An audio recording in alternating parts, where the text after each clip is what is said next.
بسم اللہ الرحمن الرحیم۔ السلام علیکم۔ حضرت عبیداللہ بن محسن انصاری رضی اللہ تعالیٰ عنہ سے روایت ہے، رسول اللہ صلی اللہ علیہ وآلہ وسلم نے فرمایا، جس کی صبح اس حال میں ہوئی کہ اسے بدن میں عافیت، اپنے بارے میں امن اور دن بھر کی خوراک حاصل ہو، اسے گویا پوری دنیا جمع کر کے دے دی گئی۔ حضرت ابو ہریرہ رضی اللہ تعالیٰ عنہ سے روایت ہے کہ نبی کریم صلی اللہ علیہ وآلہ وسلم نے فرمایا، اللہ تعالیٰ تمہاری صورتوں اور مالوں کو نہیں دیکھتا بلکہ تمہارے عملوں اور دلوں کو دیکھتا ہے۔ حضرت علی رضی اللہ تعالیٰ عنہ سے روایت ہے کہ رسول اللہ صلی اللہ علیہ وآلہ وسلم حضرت علی اور حضرت فاطمہ کے ہاں تشریف لے گئے۔ اس وقت ان دونوں نے ایک سفید اونی چادر لے رکھی تھی جو ان دونوں کو رسول اللہ صلی اللہ علیہ وآلہ وسلم نے عنایت فرمائی تھی۔ نیز ایک اژخر کی گھاس بھرا گدا دیا تھا اور ایک مشکیزہ۔ حضرت علی رضی اللہ تعالیٰ عنہ سے روایت ہے،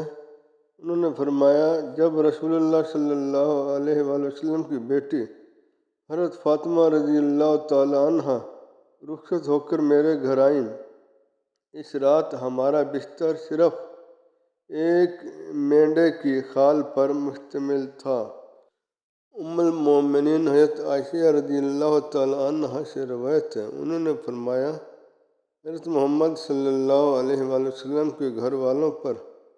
مہینہ بھر اس طرح گزر جاتا تھا کہ آپ کے کسی گھر میں بھی دھواں نظر نہیں آتا تھا۔ حضرت انس بن مالک رضی اللہ تعالیٰ عنہ سے روایت ہے، انہوں نے فرمایا، میں نے رسول اللہ صلی اللہ علیہ وآلہ وسلم کو کئی بار یہ فرماتے سنا،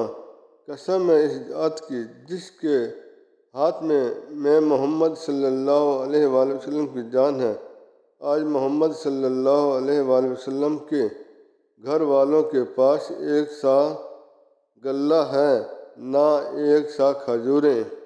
حضرت ابو ہریرہ رضی اللہ تعالیٰ عنہ سے روایت ہے، رسول اللہ صلی اللہ علیہ وآلہ وسلم نے فرمایا، دنیا میں اپنے سے نیچے والے کم مال کو دیکھو، اپنے سے اوپر والے کو نہ دیکھو، اس سے یہ ہوگا کہ تم اللہ کی نعمت کو حقیر نہ سمجھو گے۔ حضرت انس رضی اللہ تعالیٰ عنہ سے روایت ہے کہ رسول اللہ صلی اللہ علیہ وآلہ وسلم نے فرمایا، قیامت کے دن ہر دولت مند اور نادار کی خواہش یہی ہوگی کہ اسے دنیا میں صرف زندہ رہنے کے قابل تھوڑی سی روزی ملی ہوتی۔ حضرت ابو مسعود عقبہ بن عمرو انصاری رضی اللہ تعالیٰ عنہ سے روایت ہے،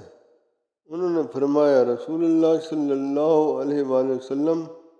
صدقے کا حکم دیتے تو ہماری یہ کیفیت ہوتی تھی کہ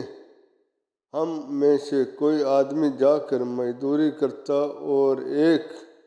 مد کھجور یا جو وغیرہ لے کر آتا اور اسے صدقے کے طور پر پیش کر دیتا۔ آج تو ایک آدمی کے پاس 1,00,000 کی رقم بھی موجود ہے۔ حضرت سلمان بن سعد رضی اللہ تعالیٰ عنہ سے روایت ہے، انہوں نے فرمایا، رسول اللہ صلی اللہ علیہ وآلہ وسلم ہمارے ہاں تشریف لائے تو ہماری یہ حالت تھی کہ ہمیں 3 رات تک کھانا میسر نہ ہو سکا۔ حضرت عبداللہ بن عمرو بن عاص رضی اللہ تعالیٰ عنہ سے روایت ہے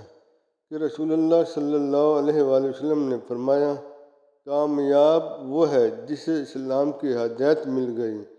ضرورت کے مطابق رزق مل گیا اور وہ اس پر قانع ہو گیا۔